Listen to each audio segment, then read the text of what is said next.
Good morning.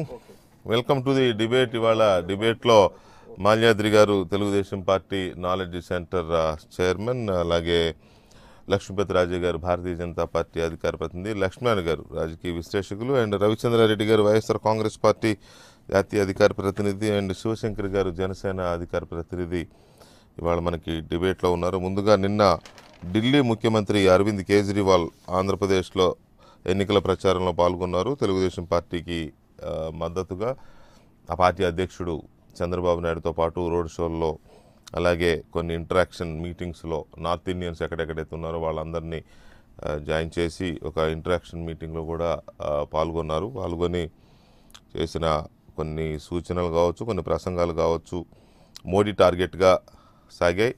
దేశంలో కేంద్రంలో మోడీ ప్రభుత్వాన్ని సాగనంపాలన్నా, ఏపీ అభివృద్ధి జరగాలన్నా తెలుగుదేశం పార్టీకి మద్దతు ఇవ్వడం ఇక్కడ ప్రజలకి ఒక తప్పని పరిస్థితి. కాబట్టి ఖచ్చితంగా తెలుగుదేశం పార్టీకి ఓటేయండి. అలాగే తెలుగుదేశం పార్టీకి 25 ఎంపీ సీట్లు ఇస్తే చంద్రబాబు నాయుడు మరింత బలంగా కేంద్రంతో పోరాడి రాష్ట్రానికి రావాల్సినవి సాధించుకోగలుగుతారు.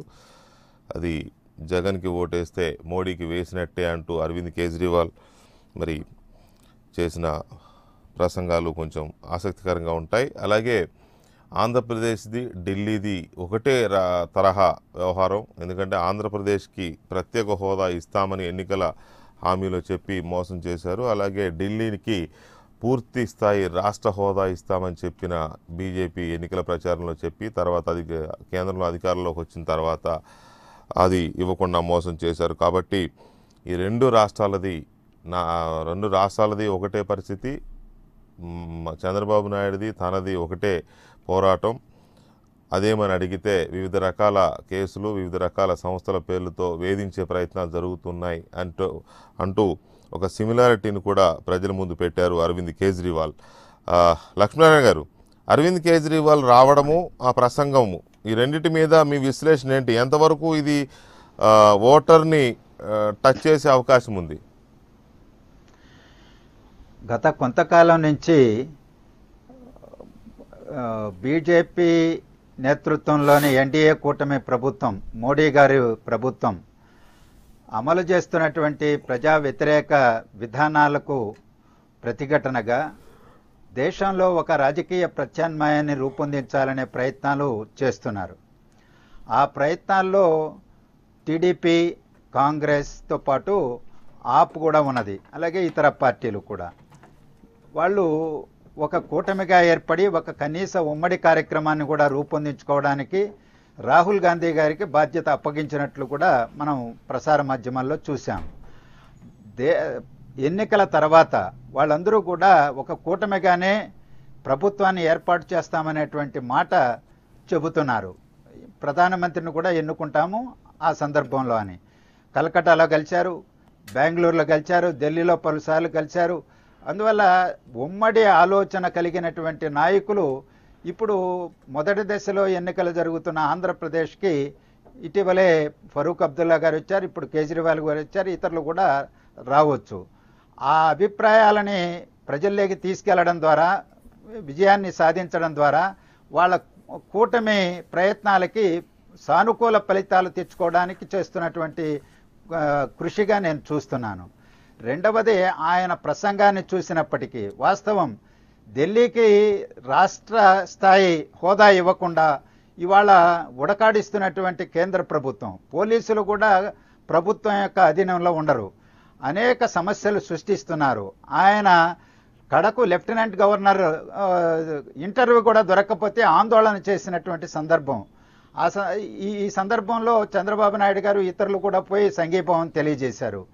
అలాగే ఆంధ్రప్రదేశ్ ప్రత్యేక తరగతి హోదా విషయం, విభజన అంశాల అమలులో కేంద్ర ప్రభుత్వం చేస్తున్నటువంటి అన్యాయానికి వ్యతిరేకంగా పోరాటం చేసినప్పుడు ఆయన ఢిల్లీలో చంద్రబాబు నాయుడు గారికి రాష్ట్ర ముఖ్యమంత్రి హోదాలో ఆయన వచ్చి సంఘీభావం చెప్పడం జరిగింది. ఆ పోలిక సరైనటువంటిదే. అంటే కేంద్రం ఎన్నికల సందర్భంలో ఇచ్చినటువంటి వాగ్దానాలను కానీ, లేదా పార్లమెంటులో ఇచ్చినటువంటి వాగ్దానాలను కానీ, చేసిన చట్టాలను కానీ అమలు చేయడం లేదు. ఇలాంటి అంటే సమాఖ్య స్ఫూర్తికి భిన్నంగా వ్యవహరిస్తున్నారు. దీనికి వ్యతిరేకంగా మేము జట్టు కట్టాము, ఒకే గళం వినిపిస్తున్నాము, రాబోయే కాలంలో కలిసి పోరాటం చేస్తామనేటువంటి ఒక సందేశాన్ని ప్రజలకు అందించినట్టుగా నేను భావిస్తాను. రైట్. శివశంకర్ గారు, ఇక్కడ ఒకటి ఢిల్లీది కూడా ఎలక్షన్ ముందు భారతీయ జనతా పార్టీ ఇచ్చిన హామీ ఏంటంటే అధికారంలోకి వచ్చిన తర్వాత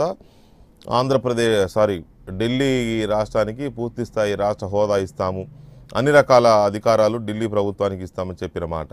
అఫ్కోర్స్ ఢిల్లీ అసెంబ్లీలో అధికారంలోకి రాలేదు, కానీ కేంద్రంలో అధికారంలోకి వచ్చారు, అయినా ఇవ్వలేదు అనేది ఇప్పుడు అరవింద్ కేజ్రీవాల్ దాన్ని ఆంధ్రప్రదేశ్కి ప్రత్యేక హోదా ఇస్తామని ఎలాగైతే ఇవ్వలేదో మోసం చేశారో సేమ్ అలాగే చేశారు మమ్మల్ని కూడా.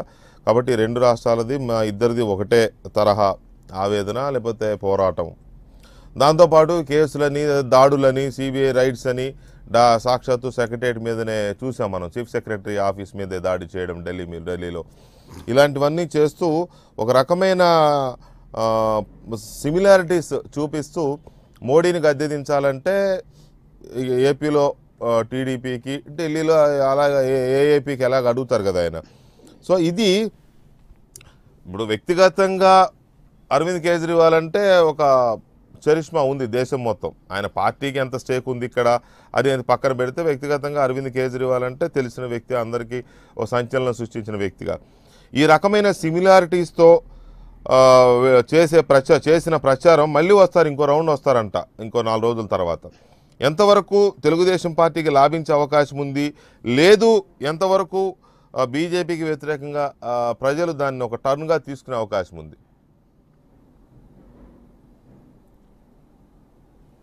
గుడ్ మార్నింగ్ అండి వెంకటకృష్ణ గారు. Morning sir. ఇప్పుడు ఎన్నికల ప్రచారంలో భాగంగా అరవింద్ కేజ్రీవాల్ గారు కానీ, చంద్రబాబు నాయుడు గారు కానీ జత కట్టడం, వీళ్ళంతా కూటమిగా ఏర్పడడం ఇప్పుడే లక్ష్మీనారాయణ గారు చెప్పారు. ఓకే, అది మనం కాదనలేము, ఎందుకంటే రాజకీయ పక్షాలు కూటములుగా ఏర్పడడం, ప్రచారాలు చేయడం సర్వసాధారణం. అయితే వారు చెప్పినటువంటి పోలిక కూడా కరెక్టే, ఎందుకంటే మేము నష్టపోయాము, కేంద్ర ప్రభుత్వం మాకు హామీ ఇచ్చింది, మీకు ఇవ్వలేదు, మన ఇద్దరం ఒకే బాధితులం, ఒకే పార్టీ బాధితులం, కాబట్టి ఢిల్లీలో ఈ ప్రభుత్వాన్ని మనం గద్దెదించాలంత వరకు వాస్తవమే.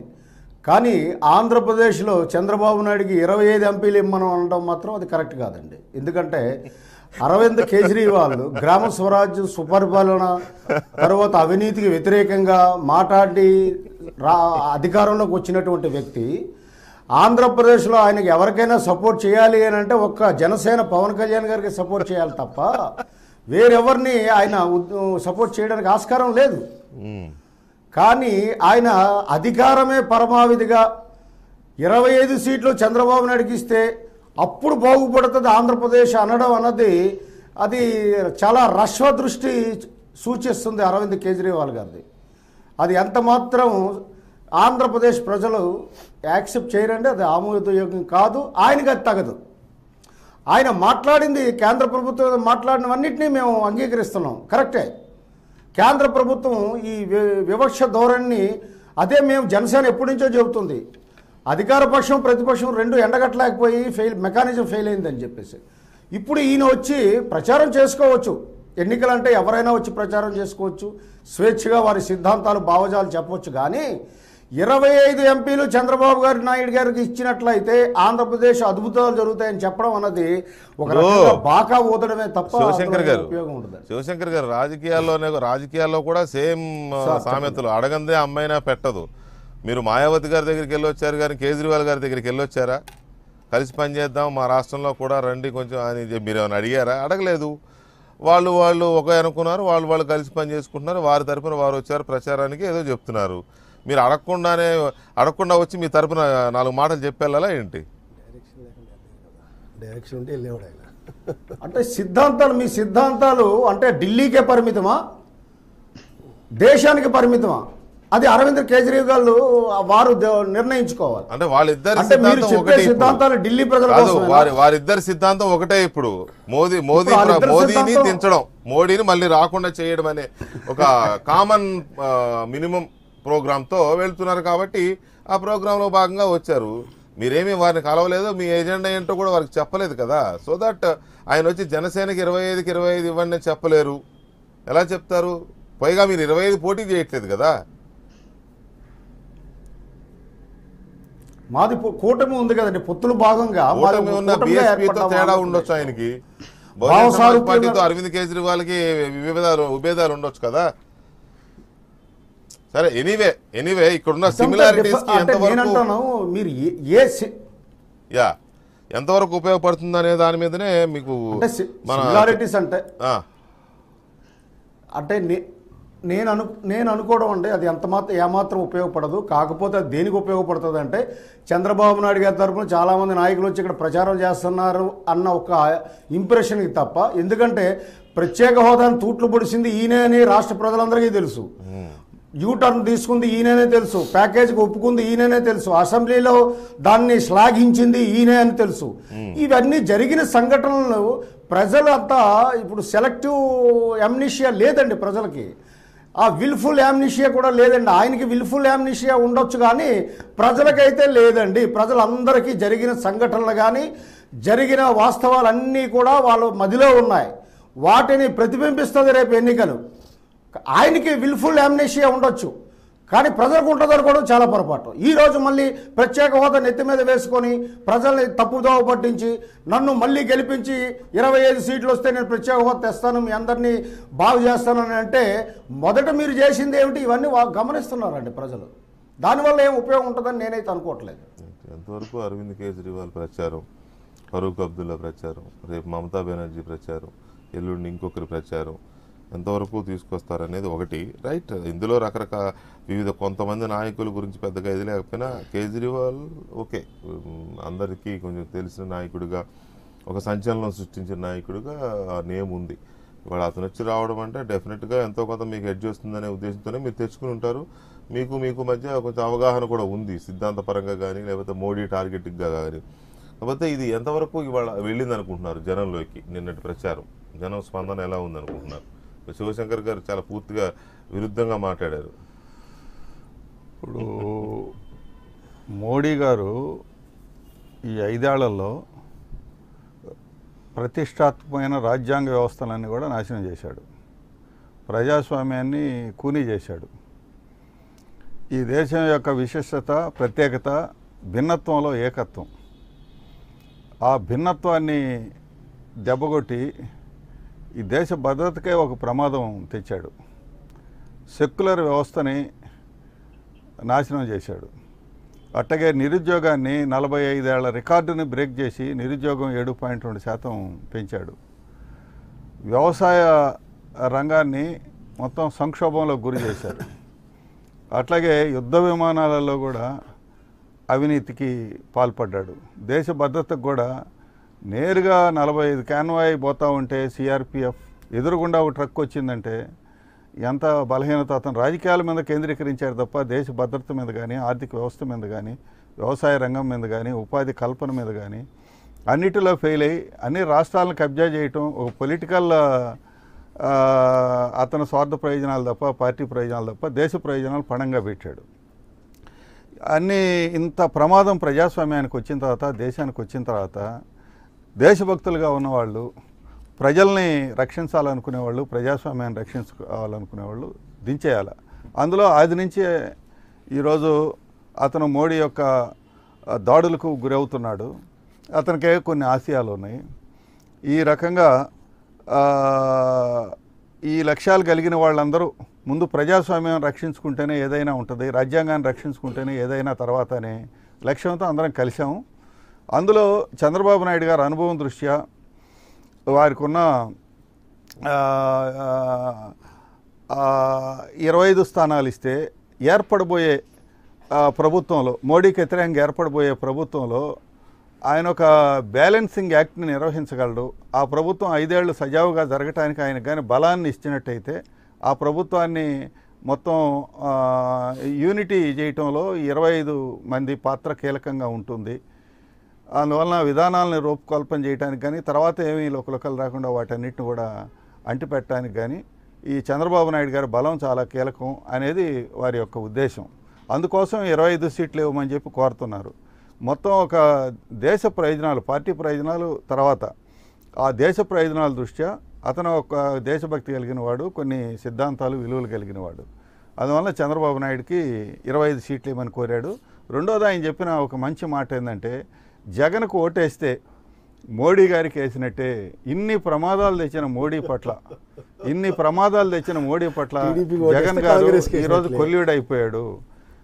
అతను కూడా అసలు బీజేపీ కోర్ సిద్ధాంతాలను కూడా మోడీ సర్వనాశనం చేస్తున్నాడు. అవినీతికి వ్యతిరేకంగా ఒక బ్రాండ్ ఇమేజ్ ఉంది బీజేపీకి. బీజేపీ స్థాపకులైన వాళ్ళందరూ కూడా అలాంటి విలువలు కలిగిన వాళ్ళు. అద్వానీ గారు ఆయన మీద ఏదో ఒక డైరీలో ఎవడో పేరు రాశాడని ఆయన రాజీనామా చేశాడు. ఆ ఒక్క సీటు కోసం ఆ రోజు వాజ్పేయి గారు ప్రభుత్వాన్ని వదిలేశాడు. ఈరోజు సీట్ల కోసం ఎన్ని కకృతి పడుతున్నాడో, ఎన్ని విలువల్ని నాశనం చేశాడో మోడీని మనం చూస్తున్నాం. అవినీతిపరుడు ఈరోజు దేశంలో నెంబర్ 1 ఆర్థిక ఉగ్రవాది జగన్మోహన్ రెడ్డి తోటి టైఅప్ అయ్యాడు. మొత్తం దేశంలోనే మరో ఆర్థిక ఉగ్రవాదులు ఏఐడిఎంకే వాళ్ళు. ఏఐడిఎంకేతో టైఅప్ అయిపోయారు. ఉగ్రవాదులు ఏకంగా ఉగ్రవాదులు ఆర్థిక ఉగ్రవాదులు కంప్లైంట్లు ఉండొచ్చు, ఆరోపణలు ఉండొచ్చు, లేకపోతే కేసులు ఉండొచ్చు, లేకపోతే ఇంకోటి ఉండొచ్చు. అంతేగాని ఏకంగా ఉగ్రవాదుల దాకా వెళ్ళిపోతున్నారు. కాదు కాదు మీరు అనండి, మీరు కేసులు ఆరోపణలు ఇవన్నీ మాట్లాడడం కానీ ఉగ్రవాదుల దాకా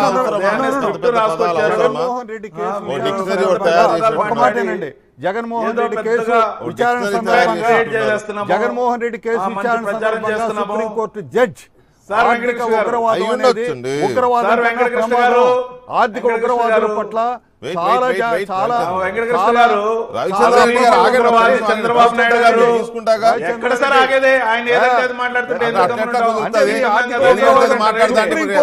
మాట్లాడేటప్పుడు ఏది పడితే ఆయన అంటే నేను కూడా అదే మాట అన్నాను కదా, ఆయన కూడా ఆపాలి కదా. అప్పుడు ఉగ్రవాదం కన్నా ఆర్థిక ఉగ్రవాదం శ్రీనివాస్ గారు, రవిచంద్రారెడ్డి గారు అరవింద్ కేజ్రీవాల్ రావడము సరే, మోడీకి వ్యతిరేకంగా ప్రచారం చేయడము, బీజేపీకి వ్యతిరేకంగా ప్రచారం చేయడం అనేది ఒక భాగం. అంతవరకు దాన్ని సరే వీళ్ళు ఏదో దేశవ్యాప్తంగా ఒక సిద్ధాంత ప్రాతిపదికన వెళుతున్నారు కాబట్టి అలా అన్నారు అనుకోవచ్చు, అది వేరే విషయం. కానీ జగన్కి వేస్తే, వైసీపీకి ఓటేస్తే మోడీకి వేసినట్టే అని వేసిన స్టాండ్. ఎందుకంటే అరవింద్ కేజ్రీవాల్కి కొంత యూత్లోనో ఒక సెక్షన్ ఆఫ్ పీపుల్లోనో ఒక పాపులారిటీ ఉంది. ఆయన పార్టీకి ఇక్కడ స్టేక్ ఉందా లేదని మళ్ళీ అందుకే అంటున్నా, అది వేరే విషయం. కానీ ఆయన వచ్చి జగన్ కోటేస్తే మోడీకి వేసినట్టే అని అనడం ఎంత మేరకు జనం రిసీవ్ చేసుకునే అవకాశం ఉంది? మీ రియాక్షన్ ఏంటి సార్? అరవింద్ కేజ్రీవాల్ గారితో ప్రచారం చేయించుకున్నా, మమతా బెనర్జీ గారితో ప్రచారం చేయించుకున్నా, మరో ఫరూక్ అబ్దుల్లా గారితో ప్రచారం చేయించుకున్నా మాకు వచ్చిన అభ్యంతరం లేదు. కానీ ఆంధ్రప్రదేశ్ ప్రజలకు కొన్ని విషయాలు తెలియాలి. ఏంటంటే అరవింద్ కేజ్రీవాల్ గారికి ఒక పార్టీ శాఖ ఉంది ఆంధ్రప్రదేశ్లో, ఆపుకు ఒక శాఖ ఉంది. అంత భావజాలం కలిసి ఉంటే మీరు కలిసి పనిచేయాల్సింది. దాంతోపాటు ఈరోజు మీరందరూ కలిసి ఏం చెప్పారు? ఇప్పుడు డిబేట్లో ఏం నడిచింది? మీరంతా కలిసి రాహుల్ గాంధీ గారికి బాధ్యత అప్పచెప్పారు. ప్రత్యేక హోదా సాధన కోసం, మోడీని దించేదానికోసం రాహుల్ గాంధీ గారిని ప్రధానమంత్రిని చేస్తున్నారు. మీకంత గుడ్ విల్తో పాటు మొన్న వివిధ రాష్ట్రాలు తిరిగినప్పుడు సంఘీభావం వ్యక్తం చేసిన, అందరికన్నా ఎక్కువ సంఘీభావం వ్యక్తం చేసిన మనిషి రాహుల్ గాంధీ గారు. సో రాహుల్ గాంధీ గారి పార్టీకి సంబంధించిన కాంగ్రెస్ పార్టీని మీరు ఏ విధంగా పక్కన పెట్టి పోటీ చేస్తున్నారు అంటే, మీకు గడికొక ఏదైతే ఎలక్షన్ విధానం ఉంటుందో ఆ ఎలక్షన్ విధానాన్ని రాబట్టుకోవాలి అంటే భావజాలం మాత్రం అంటే విపరీతంగా కలిసిపోయిందంట. అంటే కాంగ్రెస్ ఎందుకు కలిసి పనిచేయట్లేదు ఆంధ్రప్రదేశ్లో అంటే, వైఎస్ఆర్ కాంగ్రెస్ పార్టీ ఓట్లు 1000 ఓట్లు చీల్చినా 500 ఓట్లు చీల్చినా జాలరా భగవంతుడు అనుకునే ప్రయత్నం. సార్ వీళ్ళు భావజాలం గురించి మాట్లాడే ముందు వీళ్ళకి ఎలక్షన్ ఎత్తుగడ తప్ప, వీళ్ళకి లేని ఇమేజ్ని ఆపాదించుకోవడం తప్ప, ఏదైతే చంద్రబాబు నాయుడు గారు కోల్పోయిన ఇమేజ్ ఏదైతే ఉందో, ఒక నలుగురు బయట వాళ్ళు వచ్చైనా చెప్తే జనం ఏదన్నా కాస్త వింటారేమో, కాస్త సైకిల్ పంపు పెట్టి గాలి కొడతారేమో అని. కానీ ఏ రోజు కూడా సొంత ఇమేజ్ మీద ఇతనికి నమ్మకం లేదు. మరీ ముఖ్యంగా అసెంబ్లీ సీట్లు 25 ఇవ్వమని కోరారు నన్ను చంద్రబాబు నాయుడు గారు.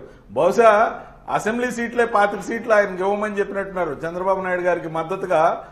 ఏదైతే కేజ్రీవాల్ గారు చెప్పారు, ఖచ్చితంగా 25 సీట్ల వరకు అటో ఇటో సాగు తప్పి కన్నులు అట్టపోయి మీకు వస్తాయి. మాల్యాద్రి గారు మీరు పెద్ద పెద్ద పదాలు వాడారు. ఏం పదాలు వాడారు? ఆర్థిక ఉగ్రవాదం అవన్నీ వాడారు. మేము ఇన్ని మాటలు వాడాం కానీ ఒక్క మాట మాత్రం చెప్పదలుచుకున్నాం. అవినీతిలో 10 తల రావణాసురుడు చంద్రబాబు నాయుడు గారు. ఈ 10 తలల్లో కూడా 10 పార్టీల్ని, కొన్ని పార్టీల్ని హిడన్ గా, కొన్ని పార్టీల్ని డైరెక్ట్ గా, కొన్ని పార్టీల్ని ఏమార్చే విధంగా జనాన్ని మోసం చేయడం మీకే సాధ్యం. జనాల్ని ఏమార్చకుండా నిజం చెప్పడం మాకే సాధ్యం. అంతేగాని మీలాగా మొత్తం నాలెడ్జ్ అంతా కేంద్రీకరించి ఆరోపణలు చేసి ఉగ్రవాదం ఎందుకంటే అంత పెద్ద పెద్ద పదాలు. చంద్రబాబు నాయుడు గారికి ఓటేస్తే మేం చెప్పదలుచుకున్నాం ఈరోజు మీడియా ముఖంగా, మోడీ గారికి ఓటేసినట్టే. ఎందుకు ఓటేసినట్టే తెలుసా? చంద్రబాబు నాయుడు గారు తీసుకున్న ఓట్లు తీసుకున్న తర్వాత ఆయన చేసే యూటర్న్లు భూమి మీద ఎవరూ చేయరు. అంటే ఈ 10 మందితో ప్రచారం చేయించుకొని 10 తల్ల రావణాసురుడిలాగా తర్వాత లంకా దహనం చేయగలిగిన కెపాసిటీ ఉన్నాడు చంద్రబాబు నాయుడు గారు. చంద్రబాబు నాయుడు గారికి రాజకీయంలోకి వచ్చినప్పటి నుంచి ఇప్పటి వరకు మనం చూస్తున్నాం, అతను చేసే అవినీతి పనులతో పాటు, అక్రమాలతో పాటు, క్రెడిబిలిటీ లేకుండా ఏదైతే మాటలు చెప్తాడో, అతను ఒక జీరో క్రెడిబిలిటీ ముఖ్యమంత్రి, జీరో ఎథిక్స్ ఉన్న ముఖ్యమంత్రి. అసలు ఎథిక్సే లేవు, అతనికి మోరల్స్ లేవు. అతనికి కావాల్సింది కేవలం రాజ్యాధికారం. ఎప్పటికీ సీఎం కుర్చీ కావాలి. వీలైతే ఆంధ్రప్రదేశాన్ని ప్రత్యేక దేశంగా ప్రకటించాలి. ఆంధ్రప్రదేశ్కి ప్రత్యేక హోదా వచ్చినా రాకపోయినా ఆయనకేం ఇబ్బంది లేదు. ఆయనకి ప్రత్యేక హోదా ఆల్రెడీ అనుభవిస్తున్నాడు. ఒక స్పెషల్ ఫ్లైట్ వేసుకొని తిరుగుతున్నాడు దేశ విదేశాలు. ఇప్పటికే సిబిఐ అంటే నమ్మకం లేదు, ఈడీ అంటే నమ్మకం లేదు, ఏదైతే ఎలక్షన్ కమిషన్ అంటే నమ్మకం లేదు. తర్వాత ఇప్పుడు ఐటీని కూడా బ్యాన్ చేసేయండి, ఆంధ్రప్రదేశ్లోకి రావద్దని ఒక జీవో తీయండి ఈ రోజున. అంటే ప్రభుత్వ పరిపాలనలో ఈరోజు సిఎస్ కూడా ఎలక్షన్ కమిషన్ కింద పనిచేయాల్సిన రోజుల్లో కూడా మీరు బ్యాక్ డోర్ నుంచి ఇన్ఫ్లుయెన్స్ చేసి అతని చేత ఒక జీవో తీయించగలిగారంటే మీరు వ్యవస్థల్ని ఏ విధంగా నాశనం చేశారు? మీరు ఆంధ్రప్రదేశ్ లో వ్యవస్థల్ని నాశనం చేస్తున్న తీరుని దేశానికి చెప్పదలుచుకున్నారా? అది okay. Chandrababu Naidu versus Jaganmohan Reddy, TDP versus YCP, okay, ఈ ఆరోపణలు రోజు ఉంటున్నాయి. ఇంకొంచెం గట్టిగా ఇచ్చారు మీరు. అరవింద్ కేజ్రీవాల్కి ఏం చెప్తారు? ఇక్కడ దాకా వచ్చి జగన్ కేస్తే మోడీకి వేసినట్టే కాబట్టి వేయొద్దు అని అన్న అరవింద్ కేజ్రీవాల్కి ఏం చెప్తారు? అరవింద్ కేజ్రీవాల్ గారిని కానీ, మమతా బెనర్జీ గారిని కానీ, మిగతా వాళ్ళందరినీ కానీ పోస్ట్ పోల్ అలయన్స్ దాకా వెయిట్ చేయండి. ఎందుకంటే 25 సీట్లు అసెంబ్లీ మాత్రమే వస్తాయి వీళ్ళకి, 25 సీట్లు మాకు వస్తాయి వైఎస్ఆర్ కాంగ్రెస్ పార్టీకి. అసలు మీరు కలిసి పనిచేయాల్సింది రేపు అందరితో కలిపి వైఎస్ జగన్మోహన్ రెడ్డి గారితో కలిసి పనిచేయాలి. అంతేకాదు ఈ దుర్మార్గాలకి అంతం పలకాలంటే చంద్రబాబు నాయుడు గారికి అసలు ఓటేద్దని చెప్పాలి. ఎందుకో తెలుసా? ఈయన మోడీ గారితో అతుక్కోవాలని ఏమన్నా నమ్మకం ఉందా? ఇతను జీరో క్రెడిబిలిటీ అని చెప్తున్నాం, 100 సార్లు యూటర్న్లు తీసుకోగలిగిన ముఖ్యమంత్రి అని చెప్తున్నాం. ఇంకా డైరెక్ట్ గా చెప్తున్నాం, చంద్రబాబు నాయుడు గారికి ఓటేస్తే ఖచ్చితంగా బీజేపీకి ఓటేసినట్టే. ఎందుకంటే రాజ్నాథ్ సింగ్ గారు ఆల్రెడీ చెప్పారు చంద్రబాబు నాయుడు గారు రాత్రి పగలు మాతో మిత్రత్వంలో ఉన్నారని. కాబట్టి ఈ పైకి కనిపించే ముఖాలన్నీ వేరండి. దశకంఠుడు అనేవాళ్ళు ఇంతకు ముందు, ఆ పేరు ఖచ్చితంగా 10 తలల రావణాసురుడు చంద్రబాబు నాయుడు గారు. Right, okay.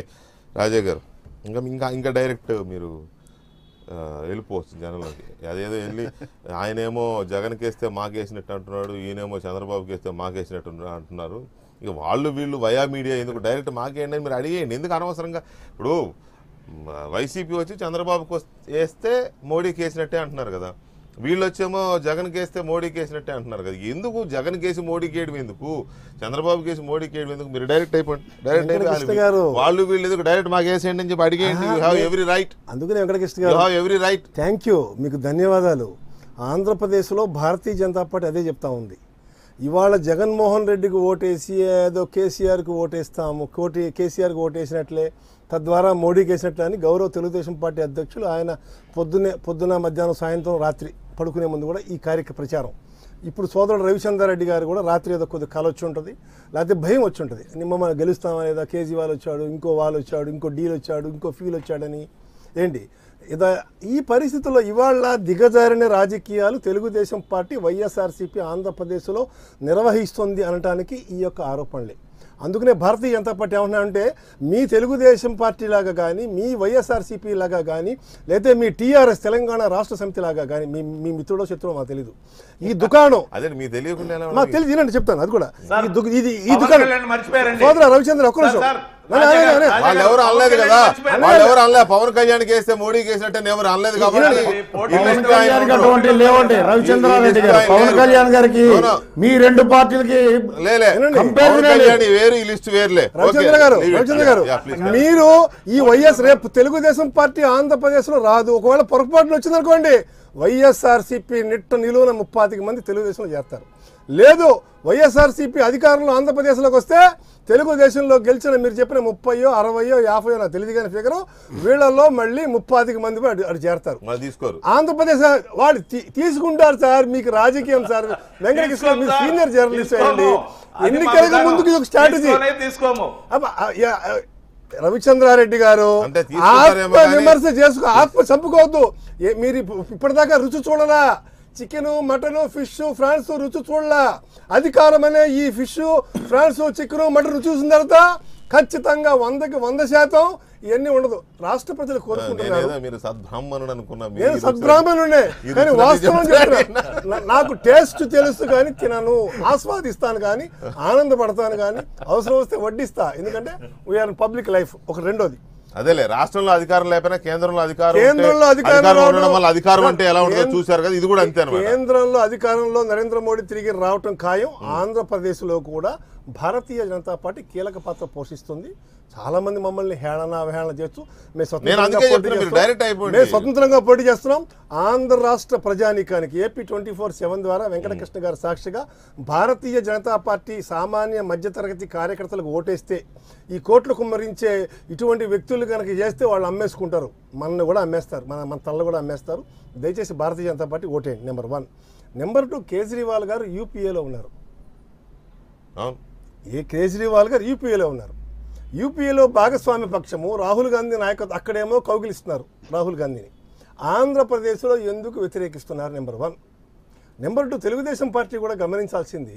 మా గురించి పెద్దలు నాలెడ్జి సెంటర్ యూపీఏలో లేరే మద్దతుగా అంటే అవుట్ సైడ్ అండర్స్టాండింగ్ అంతే తప్ప ఢిల్లీలో కూడా కలిసి పనిచేయట్లేదు. చెప్పేశారు కూడా కాంగ్రెస్ తో కలిసి పనిచేయబోమని. వెంకటకృష్ణ గారు నేను అండర్స్టాండింగ్ గురించి ఎన్నికల పోతులు ఉండవు.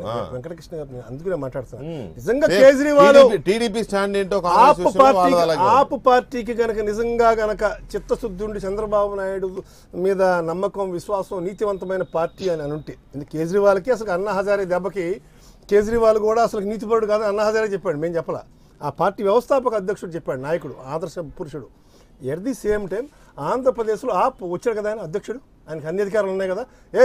మా పార్టీ ఆంధ్రప్రదేశ్లో మా శాఖ అంతా కూడా తెలుగుదేశం పార్టీకి మద్దతు ఇస్తుందని చెప్పాలి. ఎందుకు చెప్పాలా?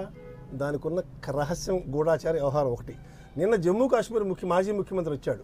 ఆయన అసలుకి జమ్మూ కాశ్మీరు పాకిస్తాన్ అని చెప్పిన మహానుభావుని తీసుకొచ్చి కడపలో మీటింగ్ పెట్టి, తమ్ముళ్ళు, ప్రజలు, హిందూ ముస్లిం సోదరుల గ్రామాల్లో మీరు బతకనిస్తారా అని మాట చంద్రబాబు నాయుడు మాటలు ప్రాథమికంగా ఆయన ఓటమిని సూచిస్తారు. ఇంకోటి ఎక్కడదక్కడ చెప్పుకోవాలి మనం, లేకపోతే జనం మిస్ అవుతారు, కనెక్షన్ మిస్ అవుతారు. ఇప్పుడు ఎందుకంటే అబ్దుల్లానే మీరు ఎలా అంటే పీడీపీ ముఫ్తీ మొహమ్మద్ అబ్దుల్లా మాతో కలిసి వాజ్పేయి గారు ప్రభుత్వంలో కేంద్ర మంత్రిగా పనిచేశాడు సార్. కాదండి, ఇప్పుడు మొన్న మీరు కాశ్మీర్ లో పీడీపీతో కలిసి గవర్నమెంట్ పెట్టారు.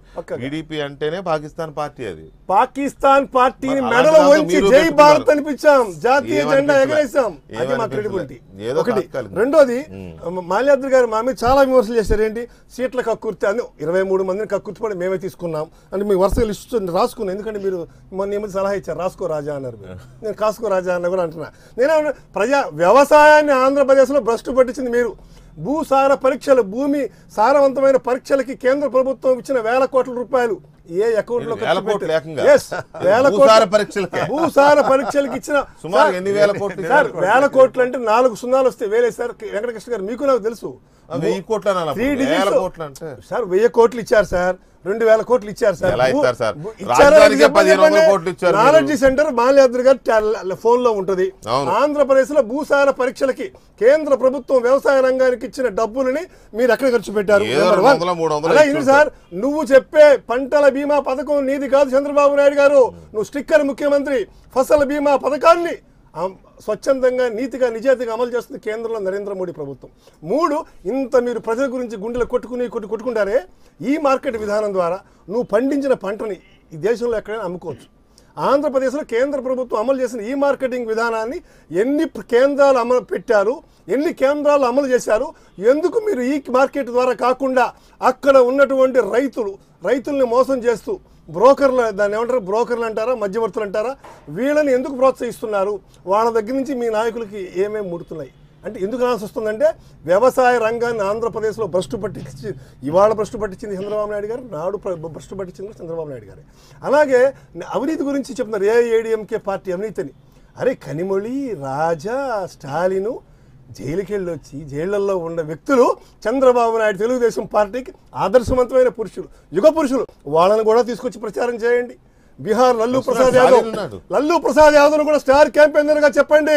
చంద్రబాబు నాయుడు గారు ఆంధ్రప్రదేశ్లో నువ్వు 4.5 సంవత్సరాల్లో సాధించిన అవినీతి, అక్రమాలు, అన్యాయాలు, అరాచకాలు, దుష్ట దురహంకారాలు ఈ దేశంలో మాకు నువ్వే ఆదర్శం అయ్యా, నువ్వే ప్రధానమంత్రివి, నీ అడుగుజాడల్లో నడుస్తావని చెప్పి స్టాలిన్ పిలవండి, లల్లూ ప్రసాద్ యాదవ్ పిలవండి, ములాయం సింగ్ యాదవ్ పిలవండి, రాహుల్ గాంధీ కూడా వస్తాడు. ఎందుకంటే మేము 10 ఏళ్లలో చేయలేంది 4 సంవత్సరాల్లో చేసావు. డైరెక్ట్ గా జగన్ కొద్దు, టీడీపీ కొద్దు, మాకేసేయండి, బీజేపీకి ఓటు వేయండి, మేము అదే అడుగుతున్నాం. హరియంగా మీరు ఎంత అన్నా కూడా సార్ మేము సిద్ధాంత ప్రాతిపదిక మీద ఇవాళ దుకాణాలు, చాలా దుకాణాలు కనపడతాయి. 2019 మే 23 రిజల్ట్ తర్వాత చాలా దుకాణాలు సర్దుకుంటాయి, వెళ్ళిపోతాయి, మార్పులు, చేర్పులు, కూర్పులు, తీర్పులు చాలా వస్తాయి. కానీ భారతీయ జనతా పార్టీ సిద్ధాంత ప్రాతిపదిక మీద 1951లో శ్రీ శ్యాంప్రసాద్ ముఖర్జీ ఆవిర్భావం తీసుకొచ్చినటువంటి రాజకీయ వ్యవస్థ మేము. మాది త్యాగాలతో కూడుకున్న అంతేగాని ఇవాళ ఏదో మమ్మల్ని ఏదో ప్రజాస్వామ్యం కుదరదు. పార్టీల పుట్టుకలు చరిత్రలోకి వెళ్తే చాలా వస్తాయి. ఇప్పుడు మా సోదరుడు రాజా గారిని ముందు అభినందిస్తున్నా, చాలా చక్కగా మాట్లాడాడు. ఇదివరకు మామూలుగా అసలు ఊరిని మాట్లాడిచ్చేవాడు గారు, అడ్డుపడేవాడు. ఇలా వచ్చిన మార్పుకి అభినందిస్తున్నాను. ఇక రెండవది, ఇప్పుడు ఫసల్ బీమా గురించి చాలా గొప్పగా చెప్పాడు. లక్ష్మీనారాయణ గారు ఉన్నాడు, ఆయన ఇండిపెండెంట్, న్యూట్రల్గా ఉంటాడు. వారు చెప్పాలా, ఫసల్ బీమా ఏదో రైతులను ఉద్ధరిస్తానికని చెప్పి మోడీ గారు పెట్టి 7,000 కోట్ల రూపాయలు రైతుల దగ్గర వసూలు చేశారండి. అందులో 5,000 కోట్ల రూపాయలు మన రిలయన్స్ ఇన్సూరెన్స్, ఇలాంటి అతి కొద్ది ఇన్సూరెన్స్ కంపెనీలకి 5,000 కోట్ల రూపాయలు కట్టుబెట్టారు. రైతులు కేవలం 2,000 కోట్లు మాత్రమే దాంట్లో దక్కినాయి. రైతుల డబ్బు 5,000 కోట్లు రిలయన్స్ మన అనిల్ అంబానీ గారికి కట్టబెట్టారు. ఇది రైతులకి ఇచ్చావా నువ్వు ఫసల్ బీమా? రైతుల కోసం పెట్టావా, అంబానీ కోసం పెట్టావా? నీ మహారాష్ట్ర రైతులందరూ కూడా ఆ ఫసల్ బీమా నుంచి విత్డ్రా చేసుకున్నాడు. బీజేపీ ప్రభుత్వం ఉండే రైతులు ఫసల్ బీమా నుంచి దేశభక్తి గురించి మాట్లాడతారు. విదేశాల నుంచి ఆహార ధాన్యాలన్నీ ఇంపోర్ట్ చేసి ఇక్కడ ఉండే ఆహార ధాన్యాలకు విలువ లేకుండా రైతులు పట్టుకొట్టారు. ఈరోజు 36,000 మంది దేశవ్యాప్తంగా రైతులు ఆత్మహత్య చేసుకున్నారు. అందులో టాపర్ వచ్చి బీజేపీ పాలిత మహారాష్ట్రలో 11,000 మంది ఆత్మహత్యలు చేసుకున్నారు. వాళ్ళ మిత్రపక్షం కేసీఆర్ 4,500తో 2వ స్థానంలో రైతు ఆత్మహత్యల్లో ఉన్నారు.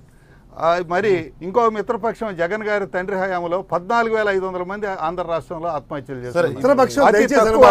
అతి తక్కువ మీరు మిత్రపక్షాలందరినీ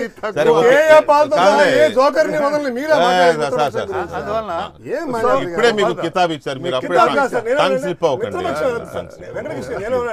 ఓకే అది కాదని చెప్పారు, బాగుంది కాదని చెప్పారు కానీ ఓకే కాదంటలేదు సార్, మాట్లాడినా తప్పలేదు కానీ జోకర్లు అలాంటి కింది స్థాయి